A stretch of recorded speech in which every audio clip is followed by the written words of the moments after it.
Hello, I'm here with Mr. Doyle. He is the author of Coach K, Building the Duke Dynasty. I'm here to interview him, asking a few questions about the book. That sound all right? Yep, sounds fun. Let's get this started. First question.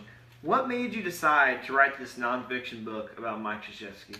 Well, I wrote this story because, Mike Krzyzewski took a not very big or important Duke program and made it a powerhouse of college sports, and he changed it in such a positive way that I had to write a story about it.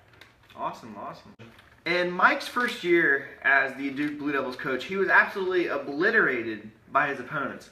Would you say it was hard for him to transition to a powerhouse conference like the ACC? Well, when I asked him about what it was like to be a coach against, great coaches like Dean Smith, Jim Valvano, he just simply replied, I can coach too. And I just thought that was great, for his confidence throughout his career, Awesome. Granted, Dean Smith and Jim Valvano definitely helped him, transition from going from a school like Army, going to an ACC conference like that. There's got to be a tough transition. Another person that helped him with the transition is his wife, Mickey Krzyzewski. Do you know anything about their relationship? Not much. Just that, they dated for about a year, and they actually got married just 4 short hours after Mike got his college degree, which is just crazy.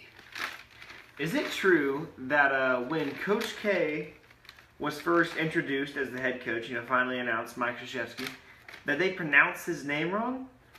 Actually, yes, that is true. And in fact, Coach K told the reporters that was just tomfoolery. Tomfoolery. All right. During, games between Duke and UNC, crazy rivalry as it is, one of the arguably the best college rivalry, any sport, any teams.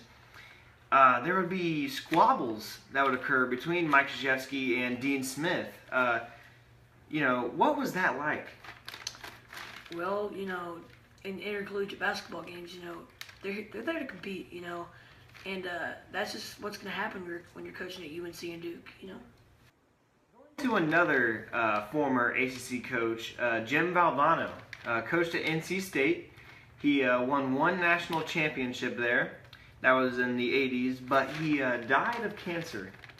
Rest in peace, Jimmy V. And, how is Coach K coping with Jimmy V's loss? How has he coped with it through the years? Well, a few years ago when I asked him how he was coping with the loss of Jimmy V, he said, our efforts are great, but it just pales to what is needed. And he was just talking about his efforts to raise money for cancer. Once again, rest in peace to Jim Valvano. He died of cancer, and once every year, for a week, college basketball holds Jimmy V Week, which it is a fundraiser to raise money for cancer, but you can also donate throughout the year. Next question. During Coach K's career, he's had plenty of success in the ACC, the tournament, in March Madness. He has had several offers to go to the NBA and leave Duke.